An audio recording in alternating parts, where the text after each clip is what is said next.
আসসালামু আলাইকুম, সবাই কেমন আছেন? আশা করি সবাই ভালো আছেন।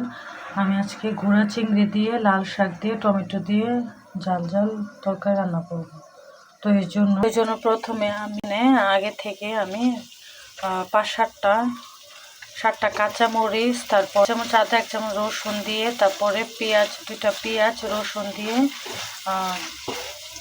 লাল লাল করে ভেজে নিচ্ছি। এখন গুঁড়া মশলাগুলো দিয়ে দিচ্ছি।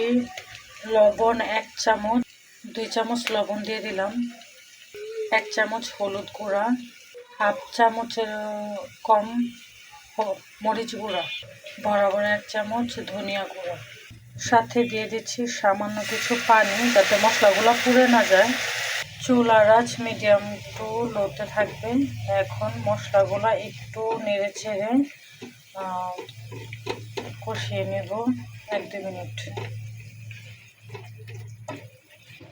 তো দিয়ে দিচ্ছি গুঁড়া চিংড়িগুলা, একটু নেড়ে চেড়ে মশলাগুলোর সাথে মিশিয়ে কষিয়ে নেব 1-2 মিনিট, 2 মিনিট কয়েক কষিয়ে নেব। তো এখন দিয়ে দিচ্ছি একটা টমেটো লম্বা করে কুচি করে কেটে নিচ্ছি, দিয়ে দিলাম। এখন টমেটোগুলো 1 মিনিট একটু মাছের সাথে মিশিয়ে রান্না করব। তারপর এখন দিয়ে দিব লাল শাকগুলো, দিয়ে দিব। ধুয়ে এখন ভালো করে মশলাগুলোর সাথে, মাছের সাথে, টমেটোর সাথে শাকগুলো মিশিয়ে বেশ কিছুক্ষণ নেড়ে চেড়ে কষিয়ে নেব।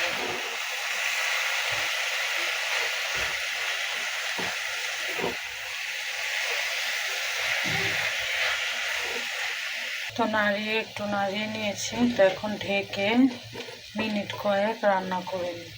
ঢেকে একদম লো হিটে, চুলার আঁচ একদম লোতে থাকবে, লো হিটে দিয়ে মিনিট কয়েক ঢেকে রান্না করে নেব। আপনার যদি জাল কম বেশি খান আপনাদের স্বাদ মতো দিয়ে নেবেন।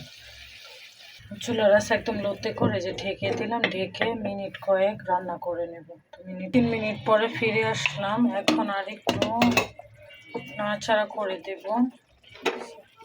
তরকারিটা প্রায় রান্না হয়ে গেছে।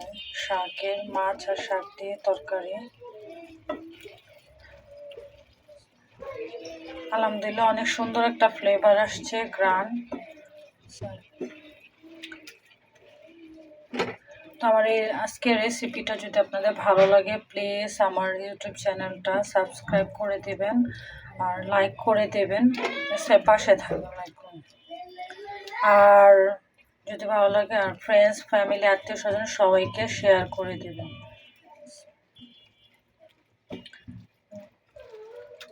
তো আমি একটু নাড়িয়ে নিচ্ছি, নাড়িয়ে এখন একটু চেক করে দেখবো লবণ চানটা কতটুকু হয়েছে।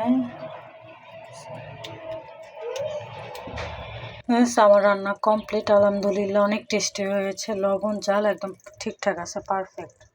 অনেক বেশি জাল হয় না, মোটামুটি জাল হয়েছে, লবণটা একদম পারফেক্টলি ঠিক আছে। তো এই যে মশলা দেখেন কতটা সুন্দর হয়েছে, লবণীয় হয়েছে, ঠিক আছে। লাল শাক দিয়ে গুঁড়া চিংড়ি টমেটো রান্না করেছি। তো সবাই ভালো থাকবেন। আসসালামু আলাইকুম।